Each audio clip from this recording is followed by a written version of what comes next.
Alex Navarro, for once, you've been assigned a good video game. I want to dispute that notion. Well, thank you. Yes, no, I appreciate your. You earned it. You earned it. That's part of your CBS compensation package for being a part of the site for several years. You get to review a good video game. I want to dispute this for a second here because I'd just like to point out that I have given 2 5-star and 2 4-star reviews this year and 1 2-star. So I think actually, if anything, Stop ruining my narrative about you. I know it's the easy narrative, and I appreciate that you want to just take the easiest route possible, but no, I'm a much more complicated person. There are layers to me beyond. I'm a journalist. I don't give a shit about any of those things, Alex, so feel free to think whatever you want to think about yourself, but you review bad games. But South Park: The Stick of Truth is not a bad game. No, it's not. It appears to be a very, very good game. Yeah, it is a surprisingly well done, well thought out, well edited, well designed game that I honestly did not expect that much from. Like, I was hoping it would be good. Given the amount of time that game has spent in development limbo, the fact that Obsidian is sort of known for having games that, let's just face it, don't work that well at launch usually. Although to Fallout New Vegas' credit, or I guess to Obsidian's credit in Fallout New Vegas, like, that tech, from what I've heard, is pretty messy to begin with. That was not necessarily all of Obsidian's fault. But yes, just like you were reviewing bad games, Obsidian has a bad reputation. Yes.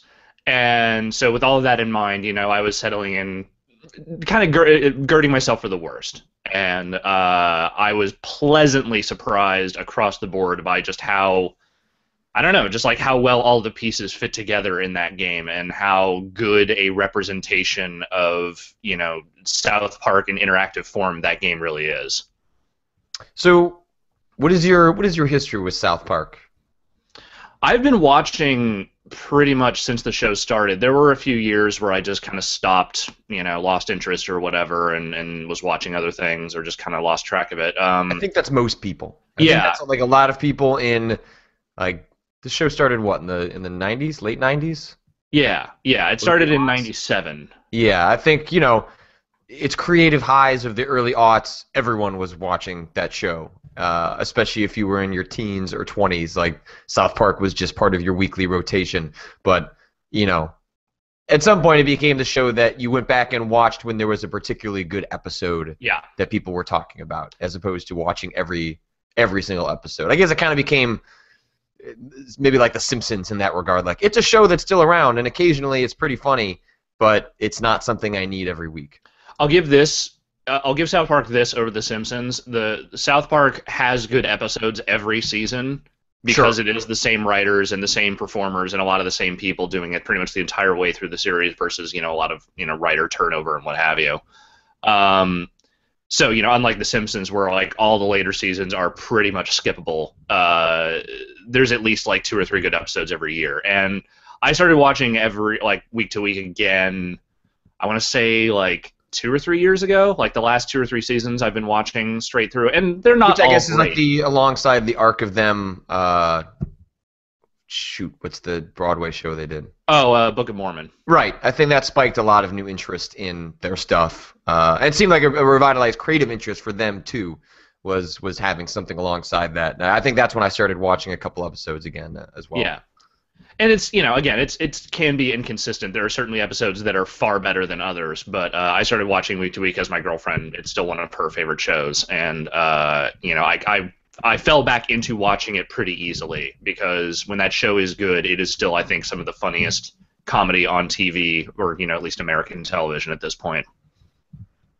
Yeah, what's fun about South Park, and it seems like it extends to the game as well, is they're ruthless. And part of the frustrating thing, about it sometimes watching the show is, they, rather than pick a side, they tend to skewer everyone involved and just kind of throw up middle fingers all around.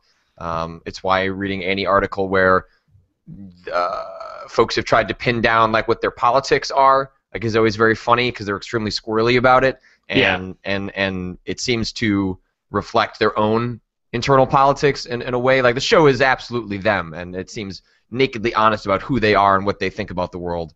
And does that? It seems like that extends to the game pretty fully. Yeah, and the game is definitely. It reminds me a lot of the South Park movie in that it feels like just a much more blown up, sprawling version of what the show is. You know, it references things you remember about the show while also being kind of its own self-contained storyline and plot, and it doesn't require you to know everything about South Park to enjoy what it is doing. It helps if you know a little bit about the show, and it helps if you know a little bit about RPGs, because it definitely goes after some fantasy tropes and RPG style tropes as part of its humor.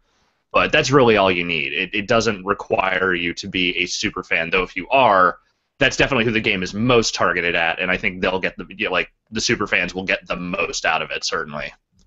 Well, and you mentioned that in your review, which is there's a review and a quick look up on the site now. But in your review, you kind of go out of your way to mention that if you aren't really familiar with RPGs, it seems like the game is sort of designed to take that stuff into account, because at no point are you really going to have any trouble getting through this game. Like it's not an RPG where you're going to be grinding at any point just to have enough HP to make it through a boss battle.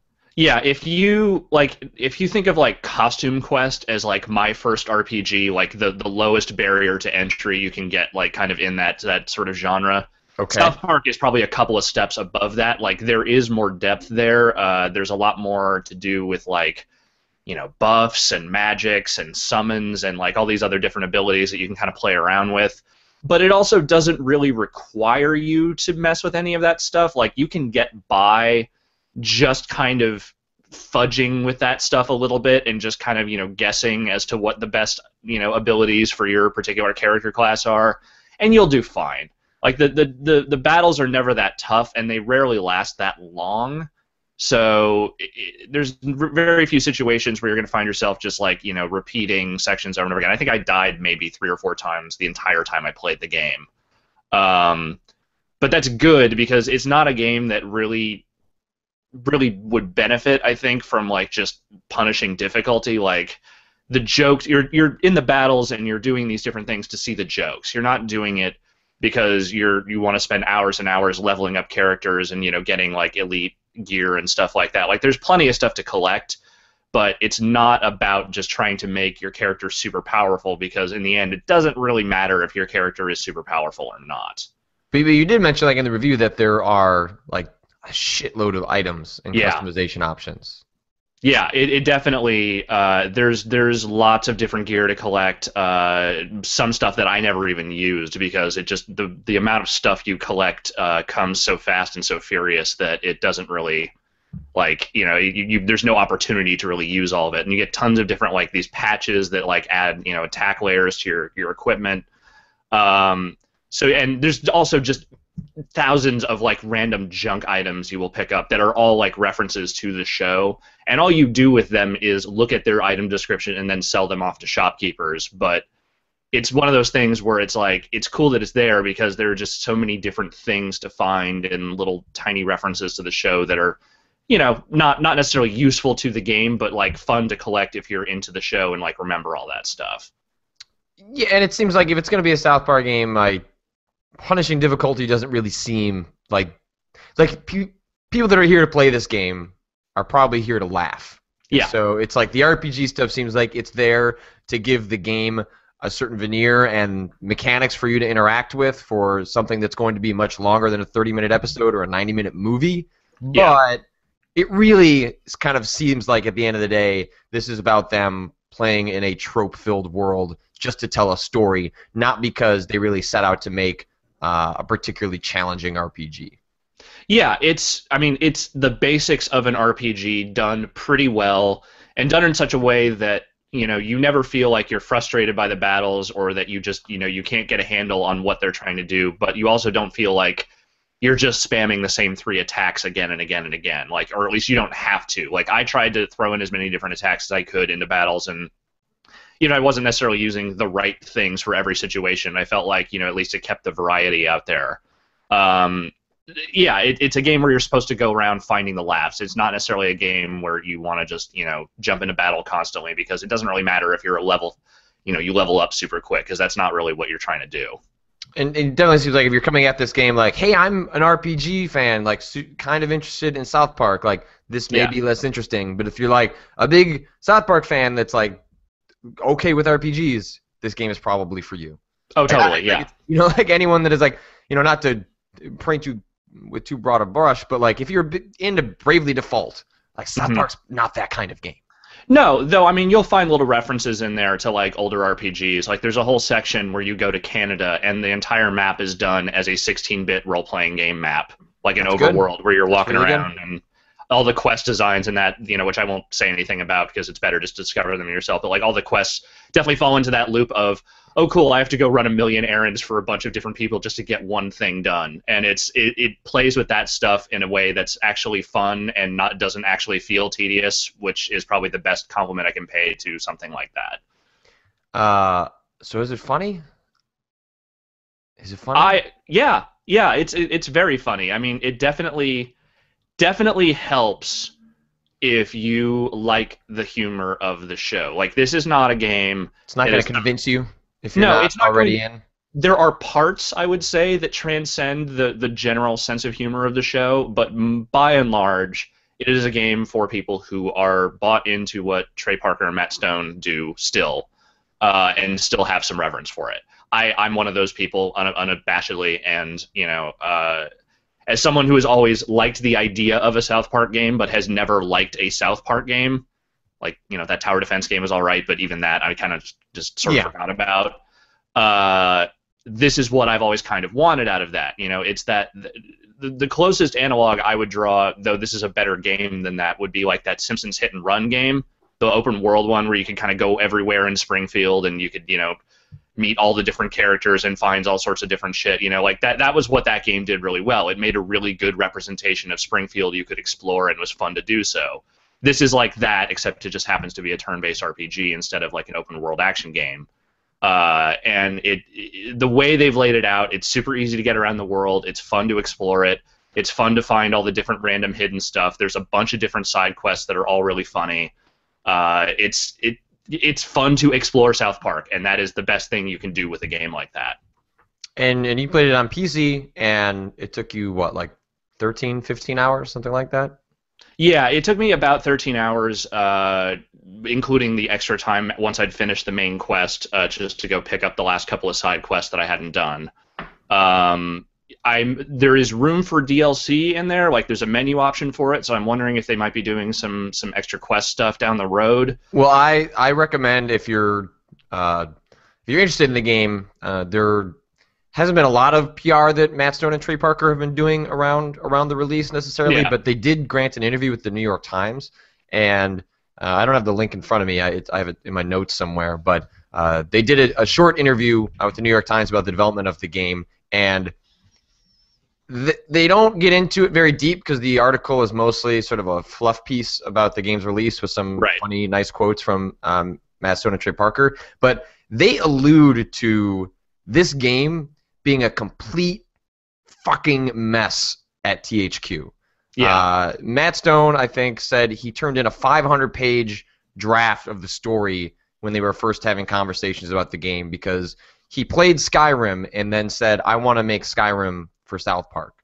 And he alludes to the idea that even while this game was in development at THQ, that the game was kind of being made in that way. And he specifically references a guy at Ubisoft that came in and broke down game design 101 for them to whip the game into shape. Like it mostly sounded like this game was never going to ship at THQ, that maybe they were giving them too much creative leeway to build the game that Matt and Trey wanted to make as opposed to a game that was shippable and going to be playable in the world. You mostly have to kind of read through the lines, but it's worth reading that article because it does make it sound like Ubisoft kind of came in and was like, all right, stop.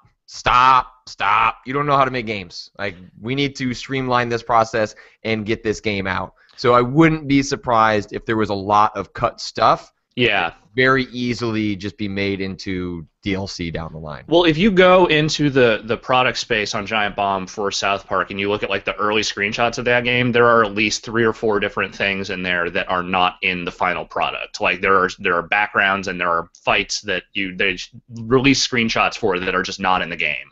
So Right. what I'm guessing is that they, yeah, like you said, it was probably a much more sprawling, probably much more long thing before Ubisoft got its hand on it, and they probably made them edit a lot of that stuff down to just like the core essential stuff.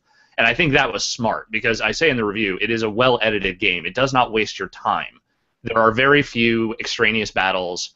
There isn't a lot of just wandering around. Like the fast travel system is really easy to use and pretty much gets you everywhere without having to worry about like walking around like tons. I only got lost a couple of times ever, and usually I found my way around pretty quickly. It's a game that is very efficient about how it uses the player's time, and it manages to jam pack a lot of material into the amount of time that it has. That's something that I always appreciate in a good game, is not feeling like my time has been spent just kind of wandering around doing bullshit that I didn't really care about, and there's very little of that in the Stick of Truth. One of the things that folks have mentioned to me in the run-up to this game is how they think the game will play in an atmosphere where the conversation around games and stuff like that has become like we often are talking about topics like, well, why isn't there an opportunity to play as a woman in a game? And certain types of humor are pushed back on as being inappropriate. And South Park in some ways comes from a different era and just keeps being its own thing. But certainly is not the hot button topic that it used to be. No. So how do you think South Park plays in 2014, especially given some of the atmosphere in games? Like, does it seem like it's aware of that at all, or it just kind of says, "Fuck it, it's gonna South Park be South Park"? I think it says, "Fuck it, I'm gonna be South Park no matter what." And I think if this game had come out like, I don't know, 4 or 5 years ago, one, it wouldn't look quite as good as it does. Like, it really does look exactly like the show, which is one of the best things it has going for it. But at the same time, people are not necessarily as hot for South Park as maybe they once were. It's still one of the highest rated shows on Comedy Central, but, it's not the cultural touchstone it maybe once was. But I don't think that matters because, if you're going to make a game that's very much targeted at your fan base, which is still large, I think this game does a really good job of just taking the South Park style of humor and just taking the myriad jokes and references and just offensive things that show has done over the years and translating it into something you would want to interact with for 13 hours straight. Like, it is really good at the references it picks. It doesn't force a bunch of bullshit on you, and I found it funny pretty much the whole way through. Like, there are a few bits that are definitely like much more just blatantly outrageous than they are like actually funny. Mm-hmm. But that's stuff you'll find in the show on an almost week-to-week basis. This is just a much more extreme version of it because they don't have like basic cable ratings to deal with. Right. They can get away with more nudity and exploding shit bombs and other very grotesque things kind of floating around in there in the game. And then they obviously got away with a lot of that stuff in the movie too. There are at least 3 different sections of that game where I was just like, holy shit, I cannot believe they got away with this. And I'm not going to list any of them off because I'd rather people just find them for themselves and take a wild guess at what I'm talking about. But there were like 3 different moments where I was just like, oh, fuck, I cannot believe they were going there. And those are the parts that they tend to linger on the most. Like, they're just kind of forcing the player to sit there and just keep looking at what's going on there. Oh, man. It's rough, but at the same time, I appreciate them going for the gusto with that stuff as opposed to just kind of, falling back on like the easy referential stuff. Yeah, I mean, one of the things that the chat has been asking about is that, South Park these days, usually when it becomes sort of a flashpoint or gains some notoriety outside of just being, a show that people watch fairly consistently, is that it's topical. Like, if you watch the excellent, was it 7 days, 30 days to air, or whatever that's 6 days to air. 6 days to air. An excellent documentary on Netflix that I wish was like 9 times as long or was a whole season of following those guys through their creative process. But it follows the still, this far into making this show, how much they put off, or how their creative process pushes them to the limit of what is even capable of getting a show on the air, to be on TV based on just how they make these episodes. And they do that because they often will just have inspiration based on something that happens in the media, and they want to comment on it in their own unique way. Does the game feel like it does that at all, or does it sort of eschew that for, hey, we're going to do sort of, game tropes and fantasy tropes, stuff that's, not quite as topical, but still referential? Yeah, I mean, it has a little bit of that. Like, there are a couple of references in there you could definitely refer to as timely, at least within the last year. But I mean, considering they've been working on this game on and off for, I think, like the last 4 years, and I imagine the script in whatever form it ended up becoming in the final game was probably finalized at least a year ago. There's not a ton of like cultural touchstone stuff in there. Like, they're much more focused on the video game and fantasy stuff, and then there's a whole other plot that goes on. You're the new kid in the game. You're playing these fantasy battles with the kids, but then there's a whole other thing with the adults where the UFO abduction stuff from like early in the season or early in the series pops up, and then there's like government conspiracies and this mysterious goo that turns everything, literally everything, into Nazi zombies. So there's a lot of commentary on like just the pervasiveness of Nazi zombies in video games and how lame that is. Great, I'm on board. But that's about as like immediate cultural touchstone as it gets. Well, I'm super looking forward to playing this game.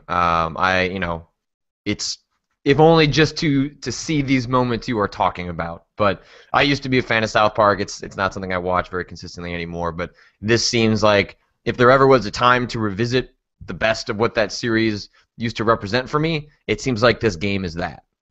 Yeah, it's the South Park game I've always kind of wanted to play. It's the one I've always thought that they were capable of. Someone would be capable of producing if they put the time into it, and I was genuinely surprised by how well it turned out. There were, like I said before, there were any number of reasons to expect that this game would have been something of a disaster, but it is not. It is as fun of a South Park game as there has ever been, and the entire time I was playing it, there was a big dumb doofy grin on my face through the entirety of it. So, if you still hold any reverence whatsoever for South Park, it's a game you should definitely play. I gave it 5 stars. Obviously, I'm recommending it to just about everyone. I mean, I'm sure there are people who absolutely will not find any of this funny, and that's fine. That's not the game for you, but for my money, it was exactly what I wanted out of it. Well, that's awesome. In the New York Times piece, they also talk about their 2 sort of influential touchstones for the game, which were like SNES era 16-bit RPGs, and in particular, Earthbound. Yes. Not the game you would think was the primary influence of the Stick of Truth, but they claim that is the primary influence of designing this game, in the sense that a lot of the game, Earthbound, is set in the real world, and that's part of what makes it sort of funny and goofy and endearing, is that it takes all of that with an earnestness, and that is certainly elements of South Park as a show. And I think you mentioned in your review that all of the weapons are just dumb stuff that they find around the world, except that they also happen to have magical properties. Yeah, and sorry, I was just typing something and I totally lied. What was the question you were asking me there? Earthbound is a good game. You should play it. Yes, it is. Earthbound is a very good game. I started playing it, the version they put out on the Wii U for a little bit there, and I kind of fell off of it. I do want to actually go back and finish the entirety of that game at some point. I just haven't had the time. I recommend it. So yeah, that's South Park. Your review's on the site. There's a quick look on the site. Have you been playing anything else, or have you mostly just been heads down on that? I've mostly been playing that. I finished that on Saturday, and then I started playing again a little bit just to try some of the other classes. Like, I mostly played as the Thief class just because I wanted to try something other, because I knew everyone was going to play the Jew class in that game. Right. And I wanted to see what some of the other stuff looked like. But I tried the Jew, I tried the Fighter, just to get some different tastes of that stuff. But beyond that, that's mostly what I've been playing. I've got a couple of games lined up here for Encyclopedia Bombastica stuff, which I'll talk about, when that stuff actually goes up on the site. But that's really all I've been playing for the most part. Sweet. I played a little bit more of Donkey Kong Country Tropical Freeze. That game is excellent, and I think it's going to be at the end of the year one of those games that tragically almost nobody plays. Yeah. It's just sort of coming out at a weird time. There's just wasn't really a whole lot of enthusiasm for another Donkey Kong Country platformer from Retro, but it may not have been the most interesting game that Retro could have made, but it makes it no less exceptional based on the stages I've played so far. It's incredibly difficult. It's gorgeous, and just a ton of fun to play. I don't have a whole lot more to say on it because I haven't gotten too deep, but I do recommend it, especially if you do own a Wii U and are looking for something to play. It's not like you have a whole lot of other options right now, and that game is a really good one. And if you liked that last one that Retro made, this is another great platformer. Here's my thing with Donkey Kong Country and all its various forms over the years. You wish Cranky Kong was the main character. Well, there is that, but beyond that, I've always loved those games in theory. I always thought they looked really cool. They seem like they play really well, and when I have played them, I've enjoyed them. But I always feel like I'm way more interested in them in theory than I am in actual execution. Like at a certain point, it either gets too hard, or I just kind of lose interest, or something. Is there anything in this game that you have seen that is like markedly different, or unique, or special from the other Donkey Kong countries that you have played that might make that different for me in this case? Well, I would say there is a marked difference between the retro-made games and the rare-made games. And the retro-made games are better games, just straight up. They may be called Donkey Kong Country and start from a similar premise of, hey, you are Donkey Kong, move left to right, jump around and stuff.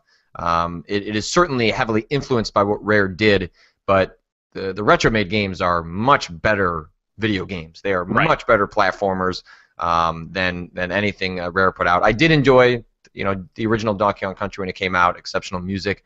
And that, I will say that is certainly a high point of Tropical Freeze, is David Weiss returning for the music. And, if you didn't care for the first one that Retro made, this one isn't altogether different. I would say it's a harder version of that. So if difficulty was an issue for you in the first one, this game's not going to change anything because they mostly seem to have made it for people that said, give me more of that. As opposed to widening the potential audience. That makes me very happy because I'm happy to get slapped around by the game. But no, probably not a whole lot more to it if it's not something that grabbed you the first time around. I think I'm going to buy this one anyway, just because I would like to have something new to play on my Wii U. And I mean, yeah, I'll play more Earthbound at some point, but I like a new game. And it'll probably be the exact same thing. I'll play like 4 or 5 hours of it and be like, yeah, this is really fun, and then just stop and never touch it again, but that might be worth it for me anyway, just because I have enjoyed enough of those games in the past. I just rarely end up finishing them. Yeah, and it's nice on the eShop. The game's $10 cheaper. I like that Nintendo does that stuff. It's also a really large download, though, right? Yeah, it's like 11 gigs. I had to go in. I had to go in and actually do like delete stuff. I don't have a ton of stuff in my Wii U, but like Super Mario 3D World, which I didn't want to delete yet because I still want to collect all the things in that game at some point. But yeah, I had to go and clean up some space. Or I now that I have Donkey Kong installed, I probably need to buy a thumb drive for my Wii U just to kind of stick in the back there so that. Can you do an external hard drive on that one? Yeah. Okay. You can do an external hard drive, but like you might. I understand. Yeah. Like the idea that I'm going to have more than 4 or 5 games that are of a huge file size with the lifespan of that platform seems unlikely, so I can probably just buy like a 20 or 30 gig thumb drive and just file manage from there. Other than that, I've spent most of my week putting time into Captain Falafel sent me a message, so I'm gonna pronounce this right. Yes. Danganronpa.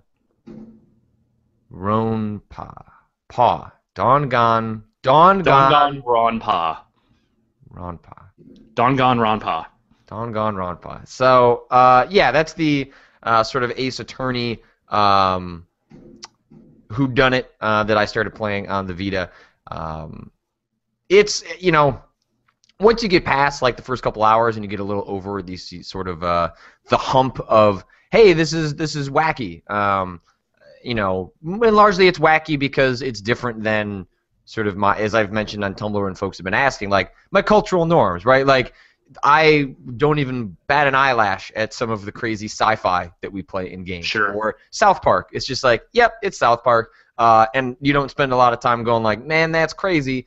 Because I don't spend a whole lot of time playing, you know, Japanese-style video games that, you know, my guesses have, if you played a lot more of those, you wouldn't bat an eye at Danganronpa because it has a lot in common, at least from a premise and a sensibility standpoint. So what's nice about the game is that it starts there, you know, about all these kids trapped in a school, and then they have to kill each other to get out. And then it subverts a lot of those expectations in some pretty interesting ways. Like, you know, one of the characters, you know, I mentioned that like all the characters in the game are the ultimate something or other, you know, baseball star and swimmer and things like that.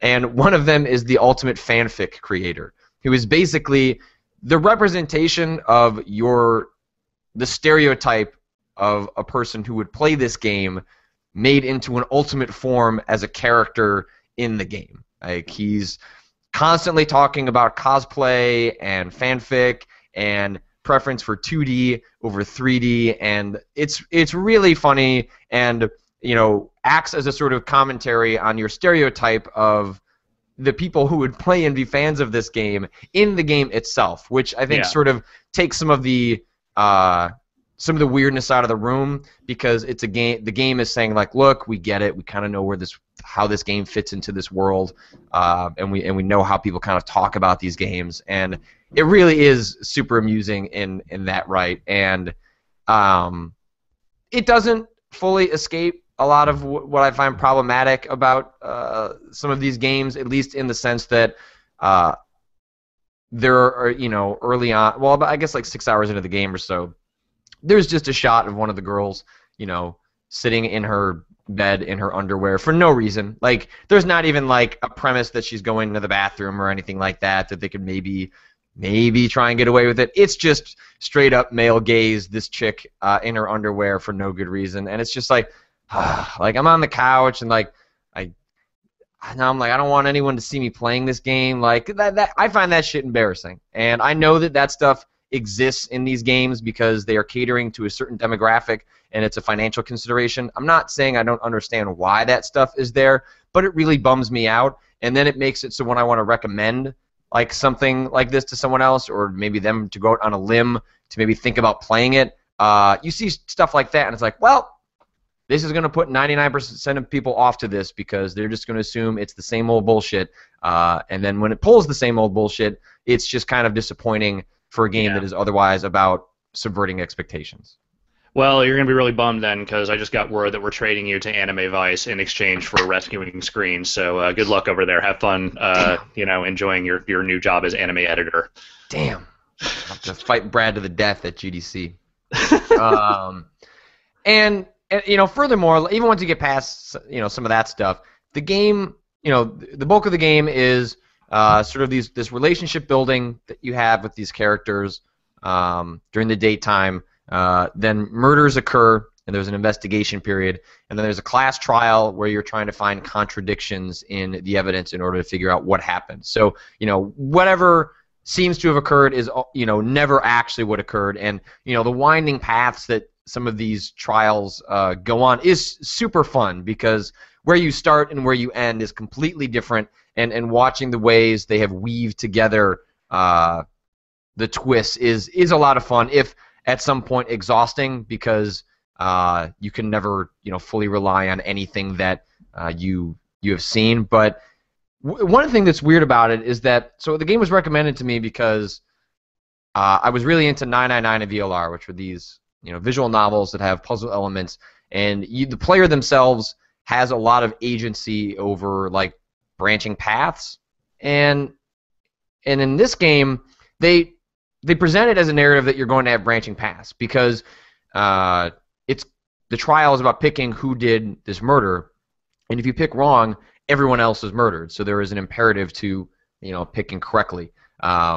and you can spend time with these different characters and build relationships and all this stuff, but it is an extremely linear game. You have zero impact on what happens, and thus it's sort of, it makes it, the game tries to raise the stakes constantly about sort of your involvement, but it's hard to feel like there's any sort of tension because there's zero way that you can actually screw anything up. Like when you're in the trial period, you have a health bar, so every time you make a mistake or try and point out a piece of evidence, and you're wrong in what you're pointing out, like, it takes off some of your health bar. And then once that health bar is gone, they go, well, all the votes are for Makoto, and we're going to kill you.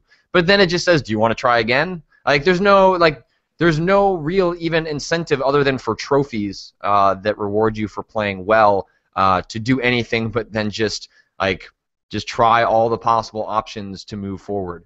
Right. And so it's a game that has layered gameplay systems onto an extremely linear story in order to try to give the player some semblance of agency over what's happening when the story structure itself just doesn't support that. So at some point I'm doing these class trials and it's just like, look, the twists themselves are fun in and of themselves. I don't need like a dumb rhythm game in order to mix up what's happening. Like, just tell me who did it and why they did it. Because I think the inherent mystery of the game is just enough for me, and all these gameplay systems just feel like they're trying to say, like, well, we're a game, so we need other stuff on top of it, right? And it just doesn't really work. So that's too bad. There's some people in the chat who are talking about who are basically asking, well, would you be embarrassed, to poop in the South Park game, or would you be embarrassed to, watch the abortion jokes in the South Park game? And I'm looking at this, I'm thinking, there is sort of a difference between just being outlandishly offensive for this in the context of a game that is meant to be very much outlandishly offensive, and just having creepy underwear shots in a game that is not really necessarily about, being creepy on a regular. Like, if it's a game about just creepy underwear shots, then yeah, you know what you're getting into, and that's fine. But it doesn't. I don't think there's a direct analog there, people. I don't think you can make that direct comparison. Yeah, I mean, you can make the argument there is a cultural difference with approaches to sex and nudity and things like that. Yeah. Which there are certainly ways you could use that. But this isn't. No, like when a game just out of nowhere just has a panty shot. Like, that's not justified. That is fan service in the worst way. That undermines the point of a game that is about subverting stereotypes and instead falls into a stereotype on itself. Yeah. Just because that is the genre that it plays in. And I understand that. Like, I'm not dismissing, it out of hand. But I think it does. The game itself does itself a disservice for being a game that is about subverting your expectations. Like, having a character that represents a stereotype is very funny, and then when it has this like random panty shot, it's not because it's doing it because it's like, wink wink, isn't it dumb how these games have it? Like, no, it is completely self-serious and saying like, yeah, isn't it really great that this game has that? Like, and that makes me feel uncomfortable because I think that's creepy. Like, I think that's creepy, and I don't want to play. I don't want that in the game because it serves no purpose. No problem with nudity, no problem with sex. I have no problem with games embracing mature themes in mature ways. But this is just cheap and boring, and I'm not 14. And it's disappointing. It's about context. It's about context, and I would hazard to guess that based on what you've described, I would much rather have the completely outlandish sex scene in South Park: The Stick of Truth come up on my screen than what you just described, kind of out of nowhere. So yeah, that's where I come off on that. And and in terms of like cultural norms and things like that, like if I'm playing South Park and there's a bunch of anal probes and weird shit on the screen, you know what? It's South Park. Like people have a certain expectation of that. Like whether that excuses it or not, like that's sort of separate from the discussion. Like, people know what they're getting into with South Park, and then that's what exactly leads to moments like this when I want to try and recommend this game to other people, then also have to caveat it with like, well, but it also kind of has this stuff, and then that's what gets people to dismiss it out of hand. Like, it may be there because they have to have this stuff in order to make money. Like, I don't know the financials enough of the genre to know whether that is necessary in order to do that, or if it's just a self-fulfilling prophecy. But as someone that doesn't really care about all that stuff. I'm purely judging it as a game, and in my own reaction to it, it bums me out. It mostly bums me out because I think it's a very cool game that has a really fun storyline that also has some really creepy stuff that doesn't need to be there. Yeah, sounds like it. Anyway, enough of that. I'm still gonna play that game. I like that. Good. Yeah, it seems like you're enjoying it. On top of the, It is. That's why it pisses me off so much, and that's why it pisses me off that people get so defensive about it, because the genre would be better for it. These games would be better for it if that stuff wasn't there. It is not necessary at all. So that's why it bothers me. So cue 100 angry anonymous anime Tumblr messages for the rest of the day. But as the anime editor, I take that as my cross to bear. Yeah. That is your job now. So enjoy that constant messaging on the site. I actually got a PM from someone about our anime discussion last week. We got a lot of messages over the last week, Alex. Well, so that's the thing. I didn't. I think you're the only one who got them. And I have my Tumblr thing, so it's easy for people to send that stuff. Well, the guy sent the PM saying, he's like, I'm sure you're getting dozens of messages about this. I wanted to reply. I was like, no, actually, you're the first. But cool, I guess. I don't know. Look, guys, some anime is good. A lot of it's not. Can we just leave it at that? Can't that just be where we're at on this stuff? Who is your waifu, Alex? Who is your waifu? See, I wish I had a fun, snappy response to that, but I don't have enough anime reference in my brain to pull that out. So I'll just say my girlfriend, I guess. Okay. I don't know. I was gonna say Anna Kendrick. Anna Kendrick is my waifu. I really hate waifu. It drives me crazy. on every level. It should make you want to turn this off right now. Yeah, it kind of just makes me want to punch something right now. I get it, and I don't mind it necessarily when people are just sort of joking, but just the term waifu just makes me want to throw things. I'm sorry. I'm going to ship you an anime pillow. There are 1,000 people in here chatting. Oh God, all the anime people just showed up, didn't they? Oh, we're screwed. They heard there was a waifu discussion. Oh no, I'm sorry. I do think Anna Kendrick seems like she'd be really cool to get a beer with, though. Yeah, totally. She seems like she'd be fun. She seems like a cool chick. Her Twitter account is also hysterical. Is it? Yeah, it's really funny. I highly recommend it. I will. So I think that's all I've been playing. Yeah, that's all I've been playing. I think. Yeah, that covers all I've been playing. Wow, it's already 10:15. Time flies when you're talking about anime. And South Park. Anime South Park. Yeah, there is Chin Pokemon references in this game, right? Right. Yes, in fact, there are 30 collectible Chin Pokemon in there, and there are some other random anime jokes in there as well. Like the whole Princess Kenny anime storyline gets referenced a few times, so that's in there as well. Okay. Let's see. Well, I did pull some news. Not a lot of big stuff happened, but there is some stuff. Twitch Plays Pokemon ended over the weekend. It was a total time of 16 days, 7 hours, 45 minutes, and 30 seconds. 121,000 viewers/players at peak. More than 122 million commands issued. 9 million viewers. 36 million total views. And more than 1 billion minutes watched before they actually managed to finish the game, which took them, it says, an in-game time of 26 hours.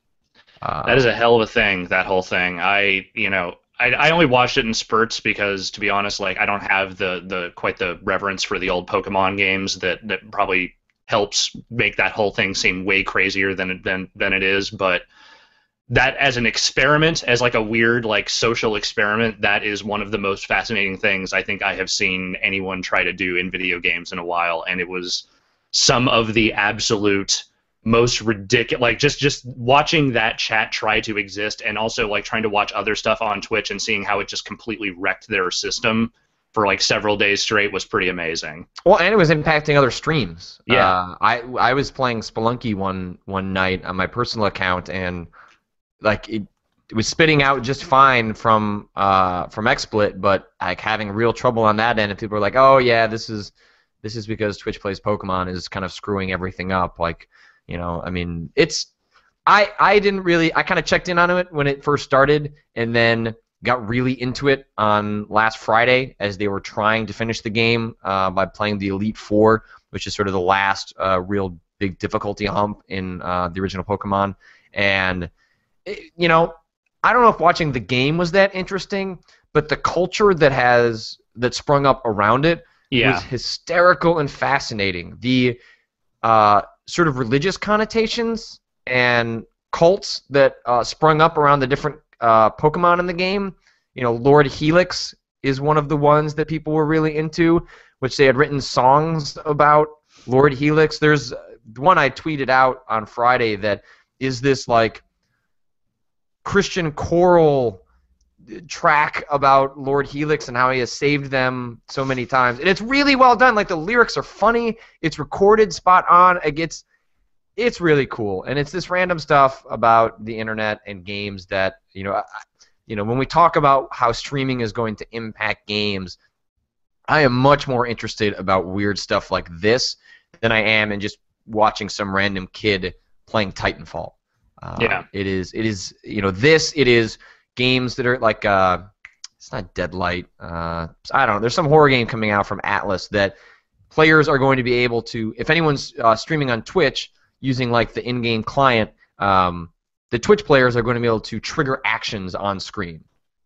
Trigger certain scares. And, I don't know how well that stuff's going to work, but those things are clearly on to something in terms of finding ways for communities and audience to interact with the player in a way that I think is only going to get cooler and cooler as we go along. Yeah, it's one of those things. It seems like a really interesting starting point for some experimentation with how communities and audiences sort of get to try this kind of stuff and broadcast this kind of stuff. I mean, that is what the stuff I find interesting on Twitch. Not just people, like you said, not just people playing games, but the people that are using games and trying to do weird shit with them. Like, it's why I love VGCW so much, because it is a guy taking a sort of fundamentally broken wrestling game and somehow creating these really elaborate storylines and fascinating, twists and turns out of really, honestly, one of the best worst story editors I've maybe ever seen in any kind of video game. And the Twitch Plays Pokemon stuff was such a just weird, wild ride for the entirety of the time it went. I want more stuff like that. I mean, I also want Twitch's service to maybe, be a little stronger before it starts trying to get too crazy with that stuff. But yeah, that is what streaming games should be about, is just creating weird shit that doesn't just exist in the context of a regular game. Yeah. Folks pointing out that we have confirmation of the new Arkham game. Yeah, now. Arkham Knight. Arkham Knight, which I just closed the little article. It's open world, open Gotham, and apparently not in the way that kind of the closed off way that Origins was or City was. And it's open world. You get to pilot the Batmobile. The main villain is Scarecrow, and I think most interestingly, next gen only. It is not coming out on the last gen platforms. It is PC, Xbox One, and PS4. It's coming out later this year. It seems like let's see, this little bit is open world Gotham featuring Scarecrow, Penguin, Two-Face, and Harley Quinn, and a drivable Batmobile. I'm very excited that I skipped over Origins. Yeah. Because now I am psyched for this. Yeah, now you're ready to play a new Batman game, right? And it's, there was a part of me that wanted to play Origins just kind of out of interest, but I think now, knowing that this is coming this year, I will probably skip it altogether.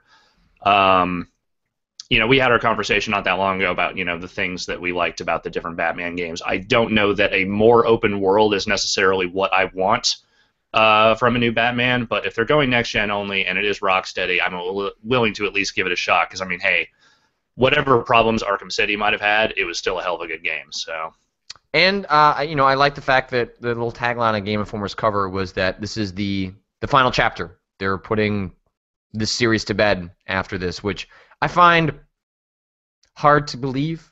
That Warner Brothers is going to let them just put Batman to bed after they've spent time beefing up a studio to help annualize it.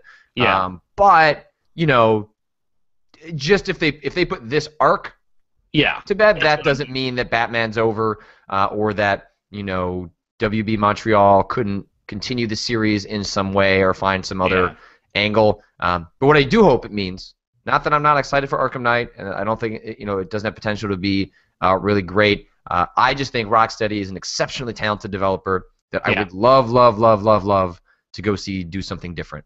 Yeah. I think they will. They will have made 3 Batman games at this point, and I think that's more than enough to say we got to do the story arc we wanted to do. We got to get, kind of all the Batman out of our system for a while. If they wanted to try and address different facets of the Batman universe, I mean, it's not like there haven't been a million different takes on Batman over the years. They could do something completely outside this arc if they wanted to. But like you, I think I would rather see them do something entirely different. And then, if you're going to keep doing the Batman games, then give those to someone else after this and let Rocksteady try something different. Yeah. Well, I would hope that just means no Batman and just go and do something else. But obviously, yeah, Batman is a character in a world pretty open to interpretation. But it just seems like what they brought to Batman, if they could bring that to something either original or another property, I think that would be super exciting. I mean, I think there was good reason for people to be psyched when it was rumored they were working on a Teenage Mutant Ninja Turtles game, because it was so easy to see how the successes of Batman, the strengths of Batman, would have totally parlayed into a Turtles game. Now, would you have wanted them to make the straight-up cartoon, yeah, dude, like Teenage Mutant Ninja Turtles 2, the arcade game style, fun Turtles? Or do you want to go them to try something like the original movie, like kind of weird, kind of dark, like I can't believe this sort of exists kind of Turtles? Yeah, I mean, from my understanding of the original comics, like those comics are dark and weird and violent.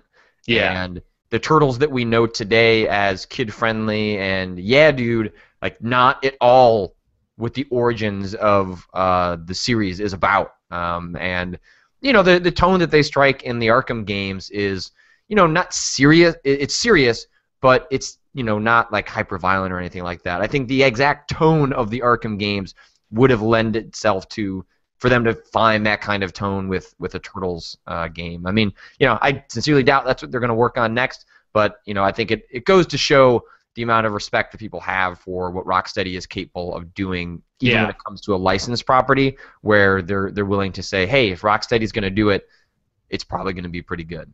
Yeah, someone in there just mentioned Carl Urban, and suddenly I am now thinking of them doing a game based on Dread, and I imagine that would be fucking amazing. How amazing would that be if it was based on the movie Dread, like the climbing up the tower, fucking crazy? Oh, God, that would be great. I got really excited when I saw that they're actually having conversations about doing a sequel to that movie. Good, I'm glad. That movie was super good. Yeah, I still haven't seen it in 3D because I've heard it's incredible in 3D. It is. It's way better than you would ever expect it to be. Yeah. So I need to see that again. I've only seen it in boring old 2D, but it is. If you have not seen Dread, super good. That is an 80s action movie in Done 2013, and it is excellent.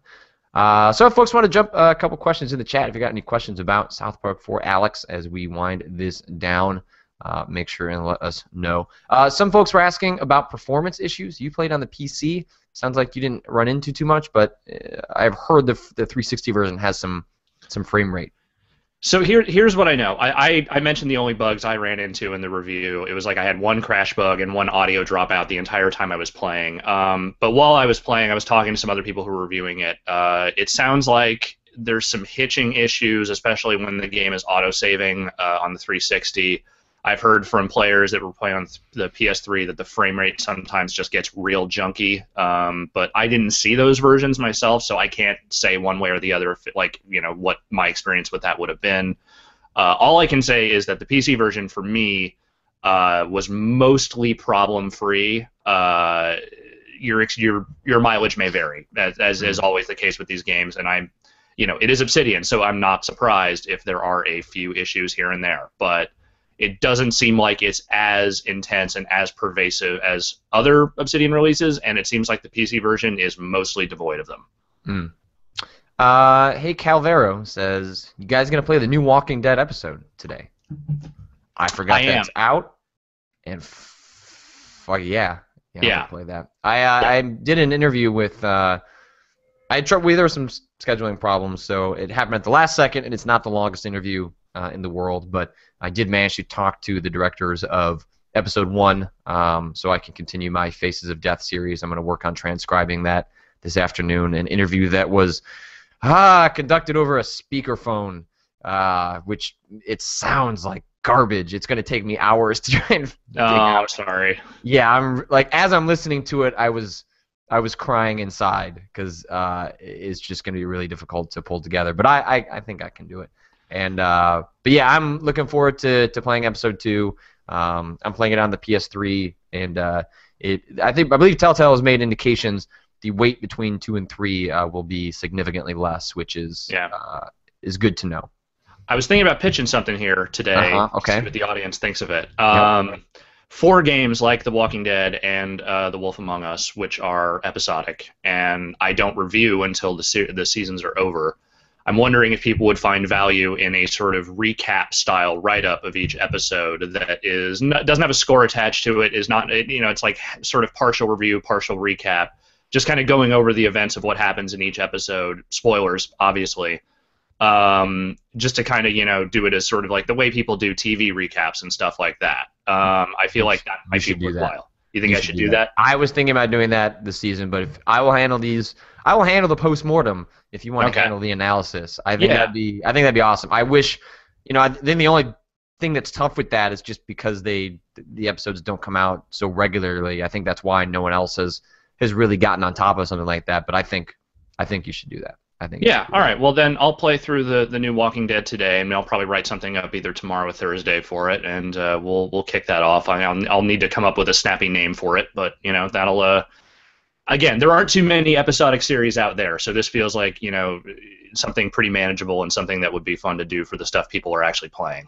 Yeah, and like my interviews usually don't go up until just before we're at the next episode, as we do sort of a post-mortem with the developers, and so yours will be a nice complement to that of here's what happened, here's the oh my god reaction, right after it's out. Okay. I think that'll be very cool. All right, well I'll play through that today then. Some folks asking, what plans are for Dark Souls 2. I don't have any insight. As far as I know, we do not have copies of the game. I have pre-ordered one at Amazon to come day of release in the event that I'm not able to procure one ahead of time. But I can imagine at the very least there will be a Dark Souls 2 quick look on the site. Whether there is anything more than that, I can't say. And we've done a lot of Souls-related content on the site recently, so we are mindful of that. And I don't know. I'm not really hiding anything because there's not much to say. We have not had a lot of conversations about how we're going to handle that yet. A lot of it's due on when the game arrives, and we'll make sure and let you guys know as soon as we know more. But that is the game I'm starting to play next week, so you can at least look forward to that. I'm definitely excited to play it. Isn't it crazy how games are all of a sudden just coming out? Whew. Everyone trying to get in before that fiscal year is over, man. They are coming out. I'm excited that Ali Ali is coming to PC. It's cool that game is on Vita, but it's cool that more people will get to play it. On PC. I think that's a game that actually maybe is a little bit more uniquely tailored to something like a Vita-style experience. It's something you just want to pick up and play for like 20 minutes at a time, like when you're kind of around doing stuff. But by no means would I say you shouldn't play it on the PC if that's the only way you can, because that game is really good. Yeah, I'm definitely looking forward to actually checking it out. Did you want to follow all this weird 3D Realm stuff? Yeah, I've been trying to follow it, and it's very strange because it doesn't make a lot of sense. I mean, the understanding I'm getting is that 3D Realms was talking about trying to make a new Duke Nukem game, which they sold the rights to Gearbox, which means that they don't own the rights to do a Duke Nukem game, but they're talking about doing it anyway. And then didn't 3D Realms just get bought by someone? Yeah, by the guys who are making the game that Gearbox is saying they can't make. They're going to relaunch 3D Realms as some sort of publishing arm. I don't know how much reverence people have for 3D Realms at this point. I don't see I don't see the point in doing something. I think these days, what I used to think of as 3D Realms, sort of an edgy sort of property. I think Devolver Digital has taken over a lot of what I think of as 3D Realms from the 90s. Devolver is publishing games like Hotline Miami and Luftrausers, and they have their finger on the pulse of that kind of stuff in the way that I think 3D Realms was doing in the 90s. And I don't think seeing the 3D Realms logo encourages anyone to want to buy a game. I think, in fact, it might do the opposite. Are you saying Fork Parker is the new George Broussard? I don't want to say that. Okay. I don't want because to say that. Because you like Fork Parker too much to say that? You're putting words in my mouth, Alex Navarro. I don't... Yes. I'm leading the witness here, man. Come on. I don't know if there's anything else. Ouya Everywhere. Who cares about Ouya? Yeah. Ouya Everywhere. News. There's a Batman trailer. There's no way for us to watch that using Google Hangouts, or else we would have done something like that. Yeah. Anthony Adam 22 says Xbox 360 version of Peggle 2 arrives on May 7th. That's cool. It'd be nice if they added the local co-op to the Xbox One version, which would then mean I would buy it. When is that coming out on non-Xbox platforms? I mean, I already played it through it on Xbox One, so whatever. But I would imagine around that May 7th date. That's it. I imagine they had some sort of 6 months exclusivity on that game. You know that game's going to sell millions of copies once it goes to like handheld devices and stuff. Yeah, sure. And I'll happily buy the Xbox One version when it's useful to me. I really local co-op is the reason I want to buy that game, and the fact that it doesn't exist sucks. Yeah. So yeah, I guess that's gonna do it. What do you got going on this week other than you finished South Park, so yeah, I finished South Park, so I'm gonna play through Walking Dead episode 2 today, and then I'll probably write up a little recap for it tomorrow, see what people think of it. From then we'll go from there. I will have at least one Bombasca video to record this week. Hold on, they added local co-op today. Oh, well, there you go. Well, then that settles that matter altogether, doesn't it? That's great. Thank you. Thank you, PopCap. Anyway, continue.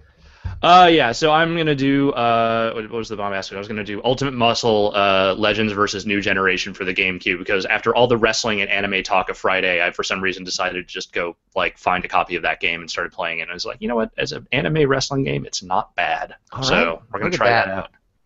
Look, positive anime portrayals on wrestle away anime editor from me. You go ahead. You wrestle that away. Yeah. Go ahead and just take that from me. Wait, shit. Oh god, now it's attached to me and I can't get it off. No, I can't get the anime off. You gotta be careful.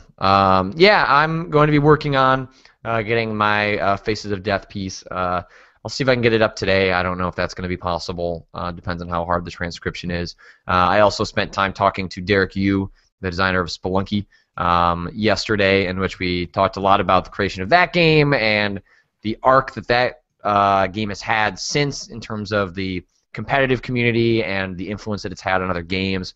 I don't think it's any surprise to learn that he is also a huge fan of the Dark Souls games. We talked a lot about how Spelunky and Dark Souls share some DNA, even though he had never played Dark Souls until well after Spelunky had been released. Yeah, got some other stuff I'm working on, but I'm mostly going to try and keep picking away at my my class trials and Donkey Kong, and then I'm hoping to start South Park this week. Cool. That's a lot of games. I normally play one game at once, but I can't do that right now. Can I recommend something to you? Yeah, you can. Don't play South Park in long chunks because it will fly by if you do that. Like Brad's 2 hours at once? Yeah, Brad's been playing like 2 or 3 hours at a time, and I think that's the sweet spot. Like, get, a couple of quests out of the way at a time, maybe do an extra side quest in there each time, and then just savor it a little bit, because everything in that game comes at such a fast and furious pace that it will blow by you if you just keep on playing.